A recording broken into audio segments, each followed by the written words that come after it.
जय हिंद साथियों, आप सभी का स्वागत है आपके अपने इस YouTube चैनल वीनस क्लासेस पर। आज की इस क्लास में हम लोग देखेंगे साथियों रेलवे ग्रुप डी भर्ती परीक्षा के लिए मैथ के कुछ अति महत्वपूर्ण प्रश्न जो साथियों अब तक हुए सभी शिफ्टों के आधार पर होगा और हर शिफ्ट में ये प्रश्न पूछे जा रहे हैं। तो परीक्षा के लिए रामबाण सिद्ध होंगे ये प्रश्न आपके लिए।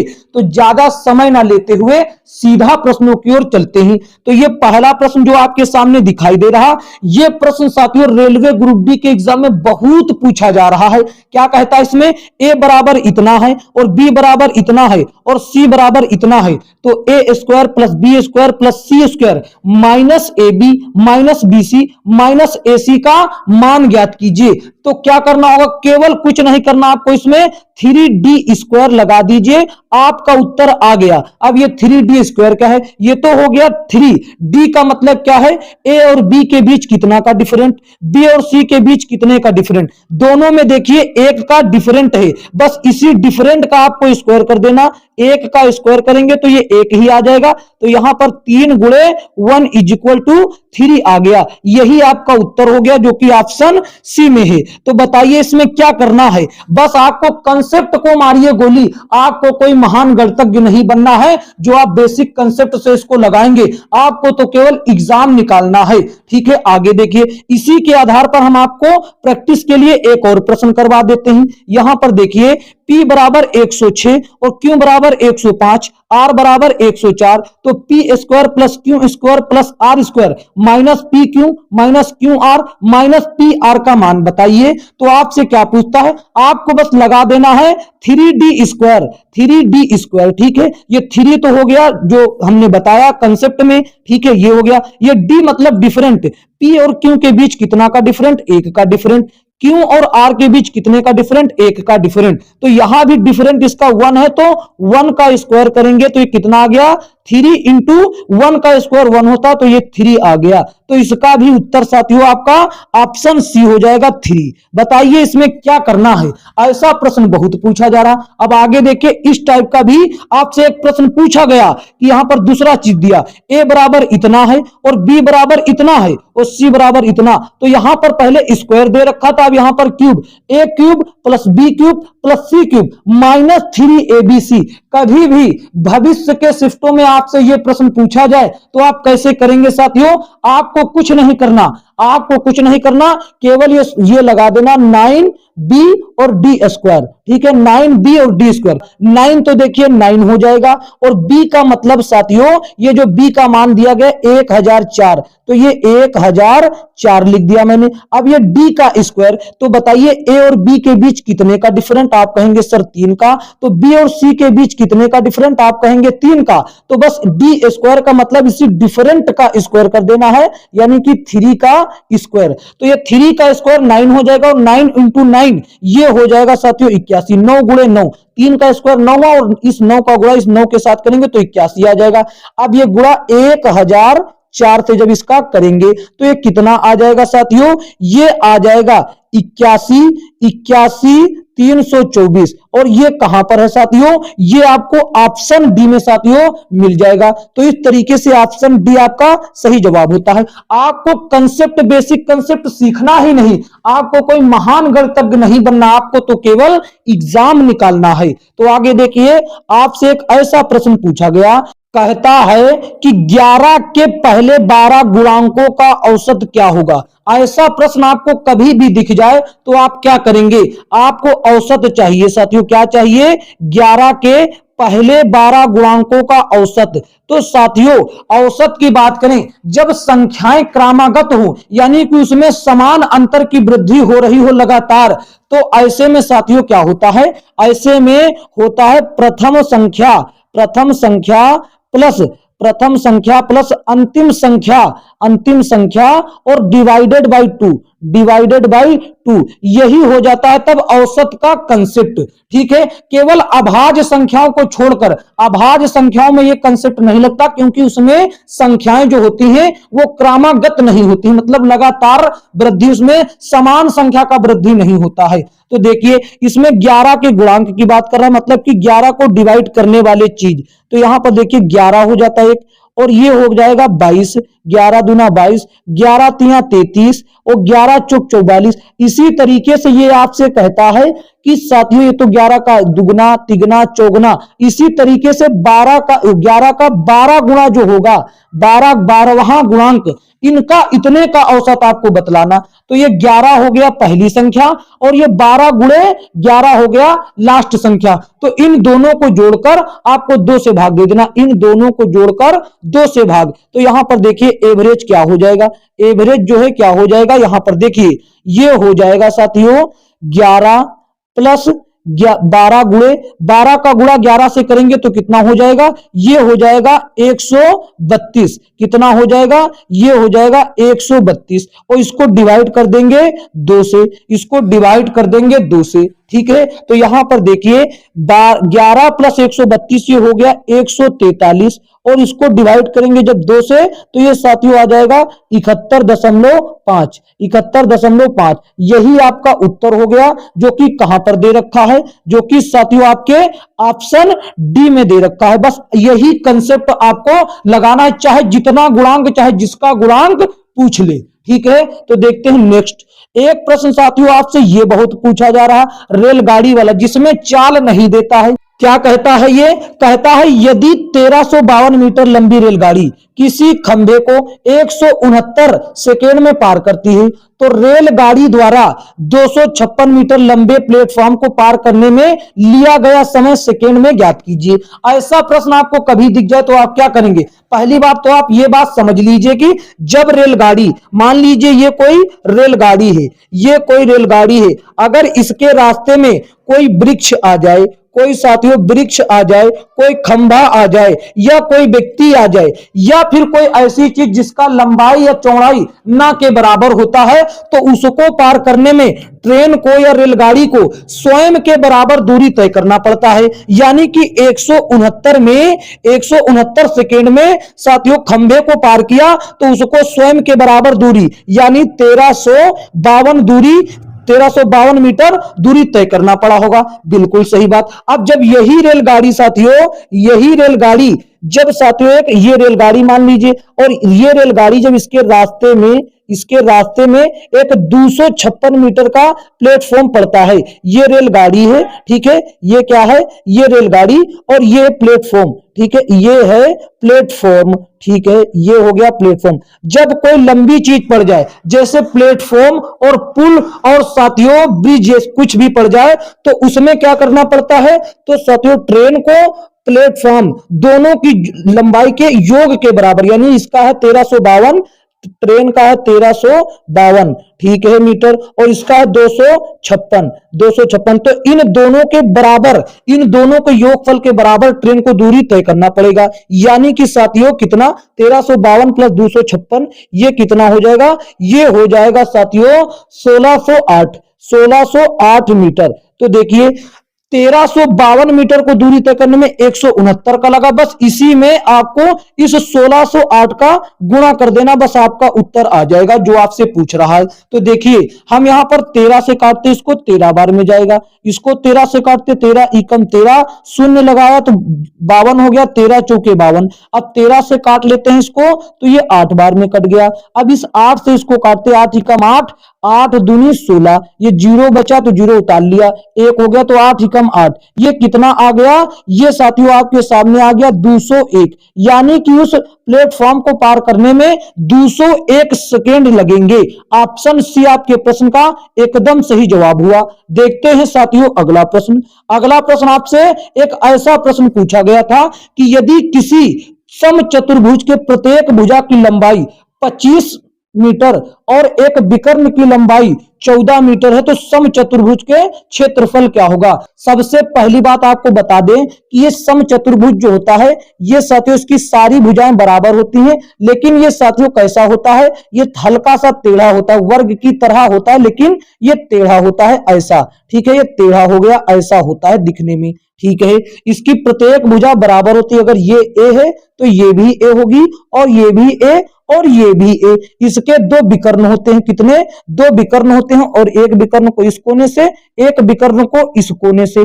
अब इसको हम बता दें, यहां पर देखिए इसका जो क्षेत्रफल का सूत्र होता है वो क्या होता है? क्षेत्रफल का सूत्र ये होता है 1/2, 1/2, 1/2 विकर्णों का गुणनफल। अगर एक विकर्ण D1 है और दूसरा विकर्ण D2 है तो साथियों इसका क्षेत्रफल हो जाता 1/2 D1 इंटू D2, यानी कि विकर्णों का गुणनफल। और जबकि आपको यहां पर D1 का मान दे रखा है 14, कितना दे रखा है? D1 का मान 14 दे रखा है, ठीक है। और इनके विकर्णों की खास बात क्या होती है साथियों, कि इनके विकर्ण जो हैं ये समद्विभाजित करते, यानी कि बराबर दो भागों में विभाजित करते। अब यहां पर देखिए उसने कहा कि प्रत्येक भुजा 25 मीटर है, तो इसका मतलब इस भुजा का जो लंबाई है वो 25 है, सब कहीं हो गया। और इसका एक विकर्ण 14 है, तो बराबर दो भागों में कट जाते हैं, तो इधर 7 हो गया और इधर भी 7 हो जाएगा। इतना बात क्लियर हो गया कि नहीं?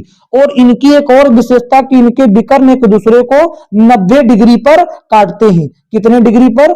90 डिग्री पर विभाजित करते हैं। तो इस कारण साथियों ये जो त्रिभुज बन रहा है ये वाला, ये पाइथागोरस थ्योरम यानी कि समकोण त्रिभुज बनेगा और पाइथागोरस थ्योरम इस पर लग जाएगा। अब जब पाइथागोरस थ्योरम लगेगा तो पाइथागोरस ट्रिपलेट के तहत जब एक भुजा 7 हो, दूसरी 25 हो, तो तीसरी भुजा 24 हो जाती है। अगर आपको ये 24 निकालना नहीं आ रहा तो यहां पर देखिए आप इसको कैसे निकाल सकते हैं? आप इसको निकाल सकते हैं साथियों, बड़ी भुजा कौन है? 25 है, तो 25 का स्क्वायर करेंगे तो 625 आएगा, ठीक है। उसके बाद छोटी भुजा दी गई 7, 7 का स्क्वायर करेंगे 49।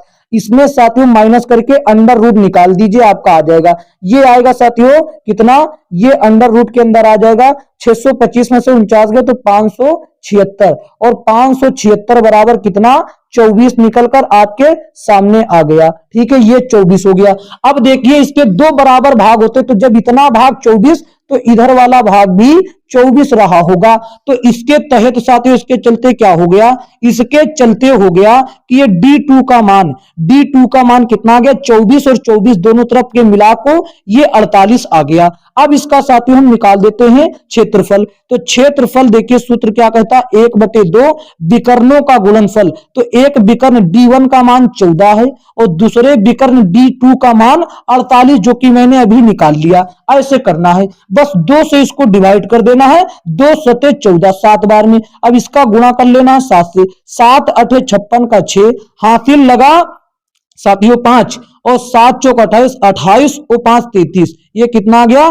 33 आ गया। ये साथियों मीटर स्क्वायर में होगा। कितना? मीटर स्क्वायर में। तो 336 केवल दे रखा ऑप्शन ए में। आपका सही जवाब ऑप्शन ए हो जाता, ठीक है। बताइए इसमें किसी कंसेप्ट की जरूरत ही क्या है ज्यादा, बस आपको बेसिक कंसेप्ट पता होने चाहिए, कुछ तीर तुक्का। आगे देखिए आपको ये एक प्रश्न साथियों मुफ्त में नंबर मिलेगा। कहता है एक गेंदबाज द्वारा 10 क्रिकेट मैचों में लिए गए विकेट्स 2 6 4 5 0 और 2 1 3 2 3, इस आंकड़ों का बहुलक क्या है? आंकड़ों का बहुलक क्या है ये आपको बतलाना है। यहां पर 2 बार टाइप हो गया, उससे आपको कोई लेना देना नहीं। आंकड़ों का बहुलक, तो जो संख्या इसमें ज्यादा बार आई हो वही बहुलक होगा। तो 2 को देखेंगे कितनी बार में आया? 1, और यहां पर 2 और ये रहा 3, तो 2 जो है ये टोटल 3 बार आया है। कितनी बार? 3 बार। और ये 3 है, ये कितनी बार आया? ये केवल 1 और 2, ये आया 2 बार, ठीक है। ये आया 2 बार, और ये 1 केवल और केवल 1 बार आया है, ठीक है, 1 बार, और 0 भी 1 बार आया है। तो सबसे ज्यादा बार कौन आया? आप कहेंगे सर सबसे ज्यादा बार आया है 2, यानी 3 बार। तो यही इस आंकड़े का हो जाएगा बहुलक, ठीक है। बहुलक का मतलब है बहुत बार, बहुलक का मतलब बहुत बार जो आता है। तो ऑप्शन ए आपके प्रश्न का एकदम सही जवाब हुआ। ऐसे प्रश्न जरूर रेलवे के एग्जाम में पूछे जा रहे हैं, ठीक है। आप जो भी एग्जाम देकर आ रहा है उनसे पूछ लें। आपको साथियों यहां पर देखिए ऊंचाई और दूरी से भी प्रश्न हर शिफ्ट में देखने को मिल रहा है।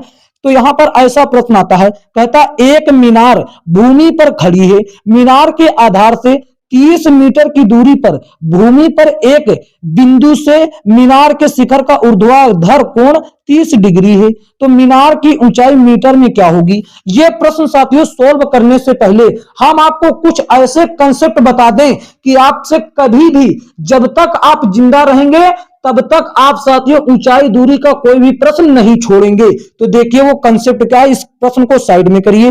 वो कंसेप्ट साथियों ये देखिए, ये कंसेप्ट है।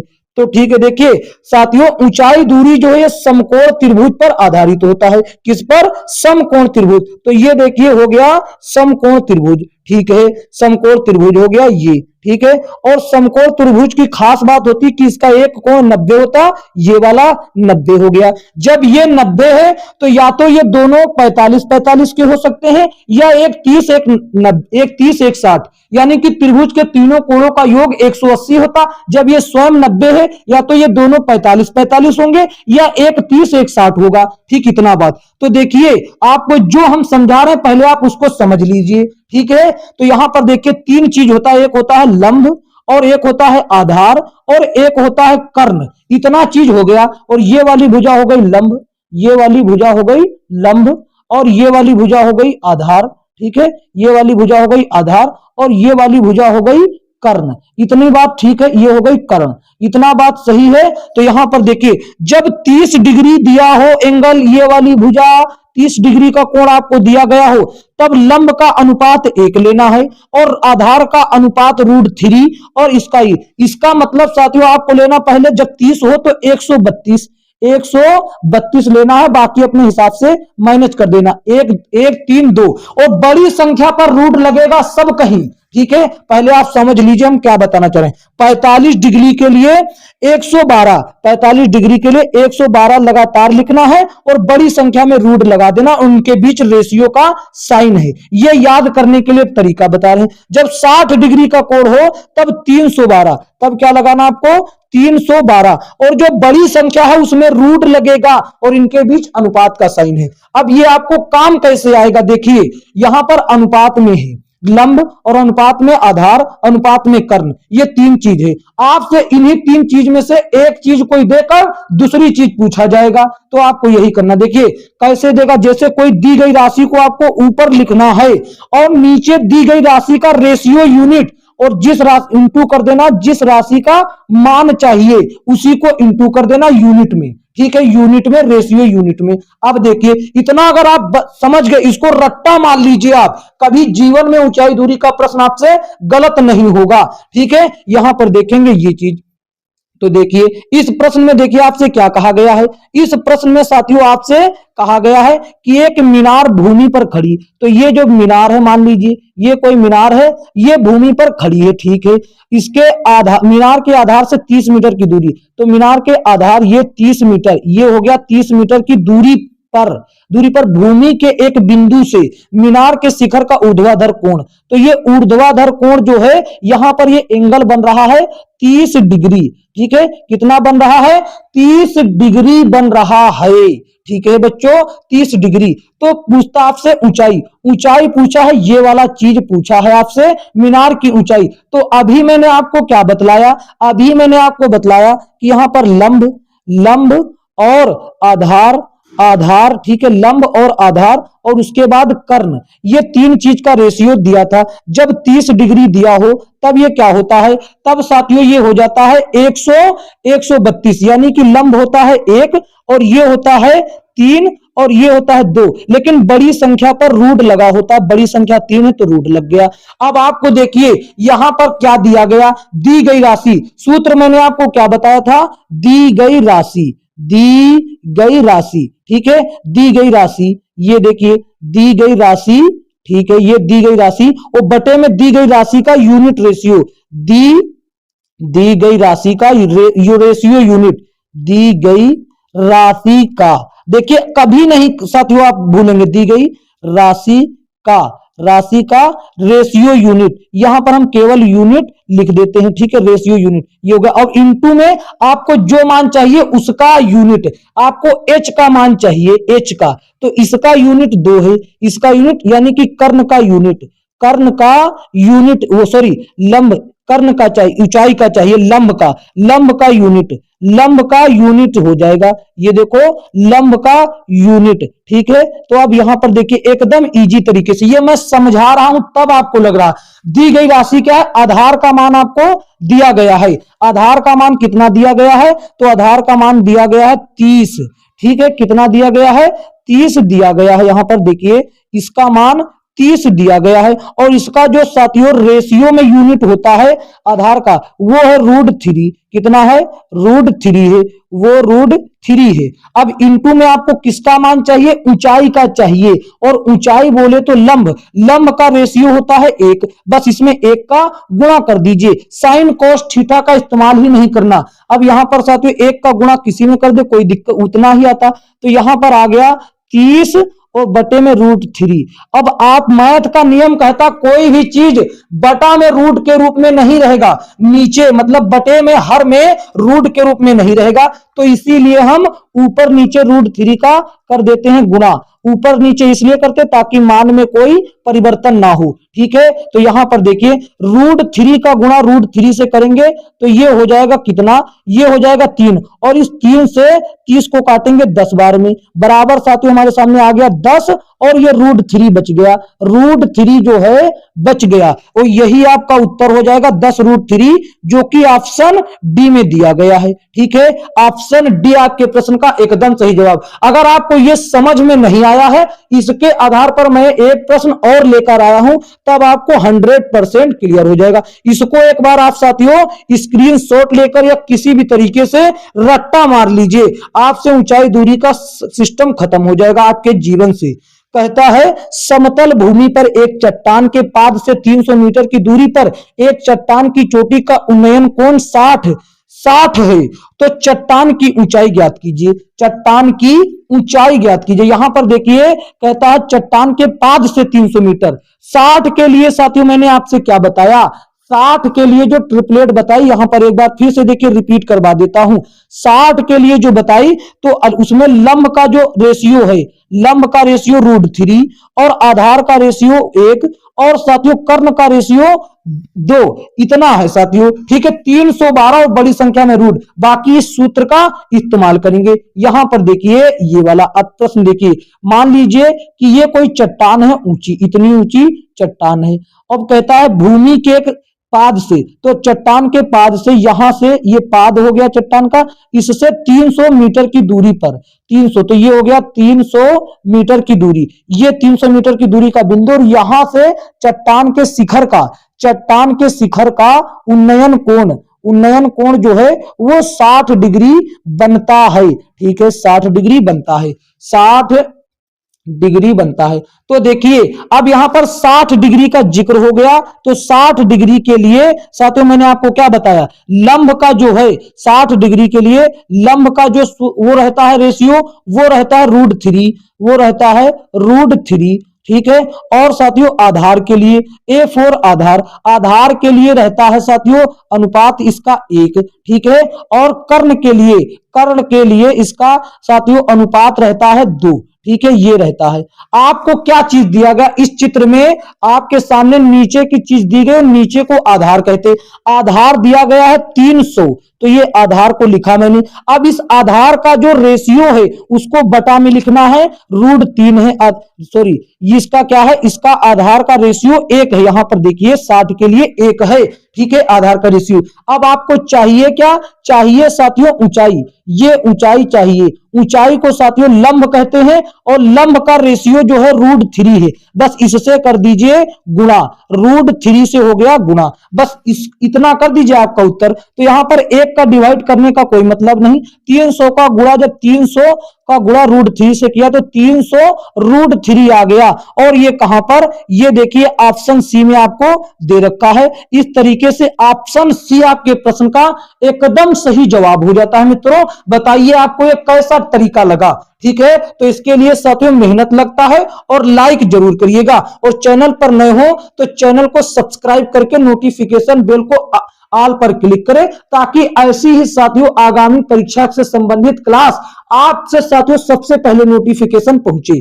आगे देखिए ये रहा एक प्रश्न साथियों, ये पूछा गया था ऐसे मॉडल का, कहता है 14 सेंटीमीटर त्रिज्या वाले एक शंकु के वक्र पृष्ठ का क्षेत्रफल 2200 सेंटीमीटर, तो उसकी ऊंचाई सेंटीमीटर में ज्ञात कीजिए। साथियों शंकु कैसा दिखता है देखने में? शंकु दिखता है ऐसा, देखने में ऐसा दिखता है। ठीक है, ये हो गया शंकु, ऐसा दिखता है देखने में ऐसा। ठीक है मित्रों, और ये जोकर की टोपी के आकार का होता। ये हो गया इसका सीधा सीधा ऊंचाई। ठीक है, और ये हो गई इसकी त्रिज्या सर्कल की, जो नीचे सर्कल वाला भाग। यहां पर दे रखा है कि त्रिज्या आर बराबर 14 सेंटीमीटर। ठीक है, और वक्र पृष्ठ का मान आपसे पूछा है। अगर वक्र पृष्ठीय मान पूछा है, वक्र पृष्ठ का क्षेत्रफल, ठीक है, तो वक्र पृष्ठ का क्षेत्रफल का इसका सूत्र क्या होता है?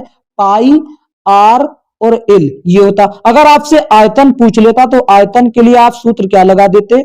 आयतन के लिए आप सूत्र लगाते 1/3 पाई आर स्क्वायर एच ये लगाते। लेकिन आपसे साथियों केवल उसने वक्र पृष्ठ का क्षेत्रफल दे करके सारी चीजें पूछी है, तो यहां पर देखिए इसका सूत्र डायरेक्ट लगाते हैं, वक्र पृष्ठ का सूत्र तो पाई आर एल होता। तो पाई का मतलब 22/7, एल का आर का मतलब 14 दे रखा है, और साथियों एल का मतलब ये दे रखा है एल। अब यही चीज वक्र पृष्ठ है, और जबकि वक्र पृष्ठ का क्षेत्रफल रियल में दिया है 2200, इसीलिए इसको मैंने बराबर में कर दिया, क्योंकि ये दोनों चीज एक ही चीज को दर्शाता है, दोनों वक्र पृष्ठ को दर्शाते। यहां पर इतना क्लियर। आपसे पूछा इसकी तिर्यक ऊंचाई मतलब सेंटीमीटर में, तो देखिए इस 7 से सबसे पहले 7 से काटते हैं 14 को 2 बार में। ठीक है, 2 बार में काट लिया। अब देखिए आप इस 22 से सीधे इधर काटते हैं 2200 को 100 बार में। ठीक है, अब इस 2 से इधर काटते हैं 100 को 50 बार में। इधर बचा एल और इधर बचा 50, इसका मतलब ये एल तिर्यक ऊंचाई का मान ही आ गया 50। ये इसका मान क्या आ गया? 50 आ गया, जो कि ऑप्शन बी में साथियों दे रखा है। ऑप्शन बी आपके प्रश्न का एकदम सही जवाब हो जाएगा। साथियों ये आज की क्लास कैसी लगी आपको बताना है, और साथियों इस क्लास को एक प्यारा सा लाइक कर देना है, और इसे अपने दोस्तों में शेयर कर देना है। और साथियों चैनल पर अगर नए बच्चों तो चैनल को सब्सक्राइब करके नोटिफिकेशन बेल को ऑल पर क्लिक कर देना है, ताकि साथियों आने वाली आगामी क्लासों का नोटिफिकेशन आप तक पहुंच सके। और पीडीएफ के लिए टेलीग्राम चैनल से जुड़ जाइए, वहां पर आपको एकदम बेहतरीन तरीके से पीडीएफ मिल जाएगा। तो साथियों मिलेंगे किसी अन्य क्लास में, तब तक के लिए जय हिंद जय भारत।